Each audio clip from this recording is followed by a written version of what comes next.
नमस्कार प्रेक्षकांनो. हळद रुसली कुंकू हसलं या मालिकेच्या आजच्या भागामध्ये इथे भक्ती म्हणत असते की हे बघ कृष्णा, जे काही असेल ना ते मला सांग. असं काही आहे का जे मला सांगितल्यानंतर तू अडचणीत येणार आहेस? तसं काय असेल तरीसुद्धा मला सांग. पण कृष्णा काही बोलायला तयार नसते. तेव्हा भक्ती म्हणत असते, तुझ्याकडे बघूनच कळते तू काहीतरी लपवण्याचा प्रयत्न करतेस. कृष्णा म्हणत असते की भावा, असं काहीसुद्धा नाही आहे, तू उगाचच टेन्शन घेतेस. तेव्हा इथे भक्तीने विचारल्यानंतर कृष्णाला बाळजाबाईचे ते शब्द आठवतात. एकदा का तू दुष्यंतला सगळं सत्य सांगायला गेलीस की इकडे तुझ्या बहिणीबरोबर काही घडू शकतं. ती चुकीची औषधं घेऊ शकते, ती इथे जिन्यावरून खाली पडू शकते. तुला तर माहितीच आहे तिच्याबरोबर काहीही घडू शकतं. तेव्हा इथे कृष्णा घाबरलेली असते. दुष्यंतला सत्य सांगितल्यानंतर पूजाबरोबर काही चुकीचं घडलं तर, म्हणून ती गप्प बसते. तेव्हा प्रेक्षकांनो, भक्ती जायला निघालेली असते. ती म्हणते, कृष्णा, काहीही असेल तू सगळ्यात आधी मला सांगायचं, मनामध्ये काही ठेवायचं नाही. असं म्हणून भक्ती आपल्या आईबरोबर घरी जायला निघालेली असते. तेव्हा ती कृष्णाला आणि दुष्यंतला भेटून आपल्या घरी जाते. तेव्हा इथे दुष्यंत म्हणत असतो की कृष्णा, इथे बस बरं. हे बघ, जे काही असेल ते मला सांग. मला माहिती आहे भक्तीला तुझ्यावरती संशय आलाय आणि मलासुद्धा. तू नक्कीच काहीतरी लपून ठेवण्याचा प्रयत्न करतेस ना? हे बघ, जे काही असेल ते बोल बरं. मनामध्ये काही ठेवायची गरज नाही आहे. कुणालाही अजिबात घाबरायची गरज नाही आहे. सांग मला, काय आहे तुझ्या मनामध्ये? हे बघ कृष्णा, तुला शपथ आहे माझी, तू कुठल्या गोष्टीला घाबरलेस ते सांग. तेव्हा कृष्णा म्हणत असते, दुष्यंत सरकार, शपथ वगैरे देऊ नका. तेव्हा इथे दुष्यंत म्हणतो, माझी शपथ आहे तुला. सांग बरं, काय चाललंय तुझ्या मनात? तेव्हा कृष्णा म्हणते की ज्या वेळेला मला किडनॅप करण्यात आलं होतं तेव्हा नंतरचं मला काही आठवत नाही आहे. पण एका माणसाने मला आधी बेशुद्ध केलं. त्या माणसाचे डोळे मी बघितले, त्याचे डोळे निळे होते, असं कृष्णाने दुष्यंतला सांगितलेलं असतं. तेवढ्यात प्रेक्षकांनो, सगळेजण सकाळी ब्रेकफास्ट करायला बसलेले असतात. इथे आता सगळेजण दुष्यंत आणि कृष्णाची वाट बघत असतात. दोघेही बाहेर असल्यामुळे बाळजाबाई म्हणत असते की पूजे, जा बरं, माझ्या दुष्यंतला बोलून आण, त्याला पण इथे नाश्ता करायचा आहे. तेव्हा पूजा कृष्णा आणि इथे दुष्यंतला बोलवायला आलेली असते. तेव्हा ती दोघांकडे बघतच बसते. कृष्णा इथे आता खराट्याने अंगणामध्ये झाडू काढत असते आणि इथे दुष्यंत म्हणत असतो, कृष्णा, तू एकटीने का काम करतेस? मलासुद्धा झाडू दे बरं, मी तुला मदत करतो. त्या दोघांचं आता बोलणं चालू असतं. कृष्णा म्हणत असते, दुष्यंत सरकार, तुम्ही इथे कुठे झाडू मारताय? मी आहे ना. तेव्हा पूजा म्हणत असते, डी, तुला बोलावले बाळजाबाईंनी ब्रेकफास्ट करायला.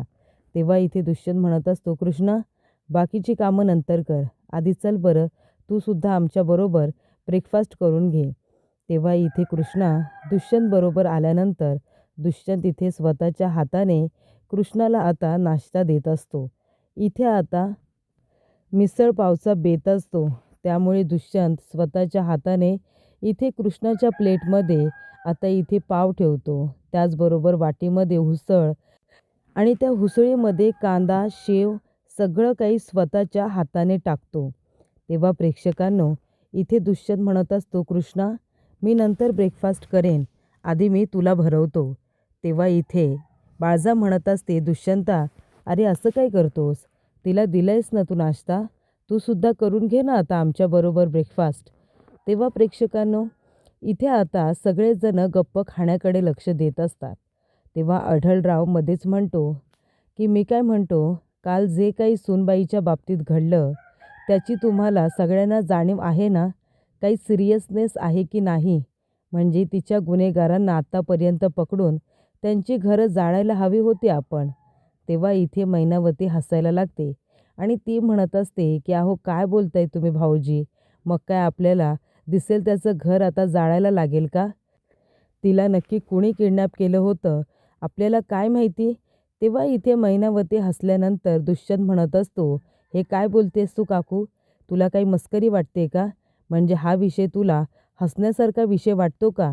कृष्णाला कोणीतरी किडनॅप करून इथे जमिनीमध्ये गाडलं जातं आणि तुला त्याच्यावरती हसायला येतंय. तेव्हा जयकांत म्हणत असतो, अरे पण भावा, आता पकडायचं तरी कुणाला? कारण नक्की कुणी किडनॅप केलंय, ती व्यक्ती कोण होती आपल्याला काहीही माहिती नाही आहे. मग गुन्हेगार म्हणून पकडायचं तरी कुणाला? तेव्हा इथे बाळजा म्हणत असते, अरे दुष्यंता, तू कशाला काळजी करतोस? मी आहे ना इथे. अरे ज्याने कोणी कृष्णाला किडनॅप करण्याचा प्रयत्न केलाय ना, त्या माणसांना मी सोडणार नाही आहे. जो कोणी असं वागलाय त्याला त्याची शिक्षा मिळणारच. तू कशाला टेन्शन घेतोस? तू या गोष्टींकडे लक्ष देऊ नको. तू तुझ्या अमेरिकेला जाण्याची तयारी कर ना. मी आहे ना इथं. मी त्या माणसांना हुडकून काढेन आणि त्यांना त्यांच्या गुन्ह्याची शिक्षा मिळवून देईन. तेव्हा प्रेक्षकांनो, इथे आता दुष्यंत म्हणत असतो की जोपर्यंत मी या गोष्टीच्या मुळाशी जात नाही ना, तोपर्यंत मी कुठेही जाणार नाही आहे. अमेरिकेला सुद्धा नाही. इथे कृष्णाला जमिनीत गाडण्याचा प्रयत्न केला गेलाय. ही काही साधीसुधी गोष्ट नाही आहे. तेव्हा प्रेक्षकांनो, इथे बंब्याने फोन केलेला असतो. तो म्हणत असतो, दुष्यंत सरकार, तुम्ही फोन केला होतात का? तेव्हा दुष्यंत म्हणत असतो, आता फोन करतोयस तू? हे बघ बंब्या, एक गोष्ट लक्षात ठेव. तुला एका माणसाला शोधून काढायचं आहे. एका माणसाचे डोळे निळे आहेत, ज्याने कृष्णाला किडनॅप केलं होतं आणि त्या निळ्या डोळ्याच्या माणसाला आपल्याला शोधून काढायचं आहे आणि त्यासाठी तू सुद्धा माझी मदत कर. आपल्या गावामध्ये नाही भेटला तर बाजूच्या 4 गावांमध्ये सुद्धा शोध आणि तो निळ्या डोळ्यांचा माणूस कोण आहे ना, हे आपल्याला कळलंच पाहिजे. तेव्हा प्रेक्षकांनो, इथे आता बाळजाने ते बोलणं ऐकलेलं असतं. त्यामुळे बाळजा घाबरलेली असते. तिला आता मिसळीचा ठसका जातो जेव्हा इथे निळे डोळे आता सर्वांना समजलेले असतात. तेव्हा इथे बाळजा आपल्या माणसाला फोन करते आणि म्हणते, काय रे ये, तो निळ्या कुठे आहे? त्या निळ्याला सांग, इथे आता दुष्यंतला समजलंय की निळ्या डोळ्याच्या माणसाने कृष्णाला किडनॅप केलं होतं आणि जमिनीमध्ये गाडलं होतं. त्याचा शोध त्याने सुरू केलाय. तेव्हा निळ्याला इथे आता कुठेतरी तडीपार व्हायला सांग, असं बाळजाने सांगितलेलं असतं. त्यानंतर प्रेक्षकांनो, कृष्णाच्या बाबतीत जे काही घडलेलं असतं त्यानंतर इथे तिच्या मागे मागे आता दुष्यंत करत असतो. ती जिथे जिथे काम करत असते त्या त्या ठिकाणी जाऊन आता इथे तिला कामामध्ये मदत करत असतो, ते म्हणजे दुष्यंत. तेव्हा त्या ठिकाणी आलेली असते पूजा. ती बघत असते तर काय, दुष्यंत इथे कृष्णाच्या मागे पुढे करत असतो, तिला कामामध्ये मदत करत असतो.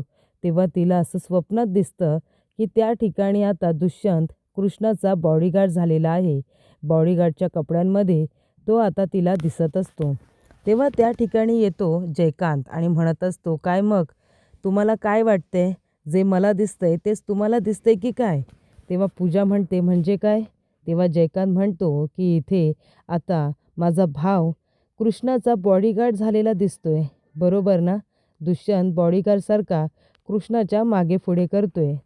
तेव्हा इथे दुष्यंत आलेला असतो. तो म्हणतो, भावा, अरे इथे काय करतोयस तू? हे बघ, तू तुझी कामं कर. तुम्हाला अमेरिकेला जायचं आहे ना, त्याकडे लक्ष द्या. आम्ही इथे आहोत ना, आम्ही घेऊ वहिनीसाहेबांची सगळेजण काळजी. दुष्यंत म्हणत असतो, हो का? मग जेव्हा घरभर माणसं होती तेव्हा तुम्ही कृष्णाची काळजी का नाही घेतली? एवढ्या माणसांमध्ये, एवढ्या गर्दीमध्ये कृष्णाला किडनॅप का बरं करण्यात आलं? असं आता दुष्यंत म्हणतो आणि जयकांतला गप्पच करतो. तेव्हा प्रेक्षकांनो, इथे आता बंब्याला जबाबदारी दिलेली असते. बंब्यासुद्धा सगळ्यांना विचारत असतो, निळ्या डोळ्यांचा माणूस आपल्या गावामध्ये किंवा गावाबाहेर आहे का? तेव्हा इथे काका म्हणतात, निळ्या डोळ्याचा माणूस आपल्या गावामध्ये तर नाही आहे. पण काका, तुम्हाला जर काही पत्ता लागला तर लगेच मला फोन करायचा. ही जबाबदारी मला दुष्यंत सरकारने दिली ना, म्हणून म्हणतोय. तेव्हा प्रेक्षकांनो, इथे आता निळ्या डोळ्यांचा माणूस दारू पिऊन आपल्या मित्राबरोबर चाललेला असतो. तेव्हा त्याला सांगत असतो की मला बाळजाबाईने तडीपार व्हायला सांगितलंय या राज्यातून. मी आता शेवटची दारूसुद्धा प्यायची नाही का? तडीपार तर व्हायचंच आहे. गोव्याला जातो, डायरेक्ट गोव्याला, म्हणजे कुणाला काही भेटणारच नाही. आता त्यांनी आपल्याला सुपारी दिली, तिला इथे मारण्याची, पैसे दिले, मग एन्जॉयमेंट करायला नको? आता इथेसुद्धा दारू पिऊन एन्जॉय करतो, नंतर गोव्याला जाऊनसुद्धा एन्जॉय करतो. जाता जाता बंब्याला त्याचा धक्का लागतो. बंब्या म्हणतो, काय रे ये, बघून चालता येत नाही का? तेव्हा इथे बंब्या त्याच्याकडे बघतो, त्याचे डोळे निळे असतात. तेव्हा निळ्याचा मित्र म्हणतो, जाऊ दे त्याला भावा, माफ कर, तो थोडा दारू प्यायलाय, तेव्हा त्याला चालता येत नाहीये. तेवढ्यातच प्रेक्षकांनो, बंब्याने इथे दुष्यंतला फोन करून सांगितलेलं असतं की निळ्या डोळ्याच्या माणसाला मी आता इथे बघितलं, तुम्ही लवकरात लवकर आता त्याला बघायला या. मी तुम्हाला एरिया सांगतो, त्या एरियामध्येच तो निळ्या डोळ्यांचा माणूस असतो. तेव्हा प्रेक्षकांनो, इथे दुष्यंत म्हणतो, कृष्णा चल, लवकरात लवकर चल, आपल्याला जायचं आहे. त्या माणसाला बंब्याने पकडलंय, आपल्याला आता त्या ठिकाणी जायचं आहे. तेव्हा इथे दुष्यंत आणि कृष्णा निघाल्यानंतर बाळजा म्हणत असते, दुष्यंता काय रे, काय झालं, कुठे जाताय तुम्ही? तेव्हा इथे बंब्याने त्या निळ्या डोळ्याच्या माणसांना बघितलेलं आहे, त्यामुळे आम्हाला तिथे जायचं आहे. तेव्हा प्रेक्षकांनो, इथे आता कृष्णा बाळजाकडे बघत असते आणि म्हणत असते, बघितलंत ना, मी तुम्हाला म्हणाले होते ना की दुष्यंत सरकार त्या माणसाला शोधून काढणार म्हणून. मी त्यांना सांगणार नाही आहे की खरे गुन्हेगार तुम्ही आहात. मी काहीच नाही सांगणार आहे. त्यांना स्वतःलाच कळेल तुमचं नाव. तेव्हा काय करणार आहात ना, त्याचा विचार करा. तेव्हा इथे बाळजा आता म्हणत असते, काहीही झालं तरीसुद्धा दुष्यंताला माझं नाव कळता कामा नये. आणि इथे आता कृष्णा म्हणत असते की सत्य कितीही लपवून ठेवण्याचा प्रयत्न केलात तरी ते लपून राहणार नाही. तो निळ्या डोळ्याचा माणूस आम्हाला आता सापडणार म्हणजे सापडणारच. तेव्हा प्रेक्षकांनो, दुष्यंत म्हणत असतो, कृष्णा अगं चल ना लवकर, आपल्याला उशीर होतोय. गाडीमध्ये बसल्यानंतर दुष्यंत म्हणत असतो की कृष्णा, त्या निळ्या डोळ्याच्या माणसाला आता मी सोडणार नाही आहे. तेव्हा इथे बाळजा आपल्या माणसाला पुन्हा फोन करून विचारते की तो निळ्या कुठे आहे? तेव्हा इथे तो माणूस म्हणतो की बाळजाबाई, त्या निळ्याला सगळीकडे शोधलं, पण तो कुठेही सापडलेला नाही आहे आणि त्याचा फोन पण लागत नाही आहे. तेव्हा बाळजा म्हणते, अरे पण तो आता दुष्यंताच्या हाती नक्की लागणार. त्याला समजलंय तो निळ्या कुठे आहे ते. जर तो सापडला आणि जर त्याने माझं नाव घेतलं ना, तर तुम्हाला कुणाला पण सोडणार नाही मी. ही गोष्ट लक्षात ठेवा, कळलं ना? त्याला कुठेतरी शोधा आणि तो दुष्यंताच्या हाती लागायच्या आधी त्याला तडीपार व्हायला सांगा. जर कुणाला कळलं की या समद्याच्या मागं आम्ही आहोत, तर मात्र कुणालाही इथे माफ केलं जाणार नाही. तेव्हा प्रेक्षकांनो, इथे आता पूजा म्हणत असते की डी कुठे गेला असेल? डी त्या कृष्णाबरोबर बाहेर गेला असेल का? तेवढ्यातच जयकांत तिच्याकडे बघत असतो आणि म्हणत असतो की अरे वा, ही तर चांगली संधी आहे. इथे आता कृष्ण आणि दुष्यंत दोघेजण घराबाहेर गेलेत आणि घरातले लोकसुद्धा आता आपापल्या रूममध्ये आहेत. हिला जर आता मी पकडायला गेलो तर माझ्या हातामध्ये ही चांगली संधी आलेली आहे, असं जयकांत म्हणत असतो. तेव्हा प्रेक्षकांनो, इथे आता कृष्ण आणि दुष्यंत बंब्याजवळ पोचलेले असतात. बंब्या म्हणत असतो की हे बघा दुष्यंत सरकार, याच ठिकाणी आता तो निळ्या डोळ्याचा माणूस लपून बसलेला आहे. तेव्हा तुम्ही चला माझ्याबरोबर, तो आपल्याला इथेच सापडेल. तेव्हा दुष्यंत म्हणत असतो, कृष्णा तू चल आमच्याबरोबर, तू त्या माणसाला बघ, तू त्याला ओळखलंस ना की त्याला आपण बरोबर धडा शिकू. तेव्हा प्रेक्षकांनो, कृष्णा म्हणते, ठीक आहे दुष्यंत सरकार, मी सुद्धा येते तुमच्याबरोबर. तेव्हा इथे कृष्ण आपल्या मनातच म्हणत असते, दुष्यंत सरकार, मी तुम्हाला सांगू शकत नाही आहे. खरी गुन्हेगार तर तुमची आई आहे. तो माणूस तर फक्त सुपारी घेणारा आहे.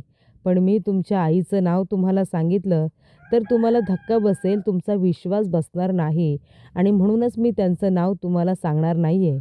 तेव्हा तुम्ही त्या निळ्या डोळ्याच्या माणसाला एकदा का पकडलत, त्याला विचारलत, तर तो तुम्हाला इथे बाळजाबाईचंच नाव सांगेल आणि तसंच व्हायला हवं, असं कृष्ण आता मनातल्या मनात म्हणत असते.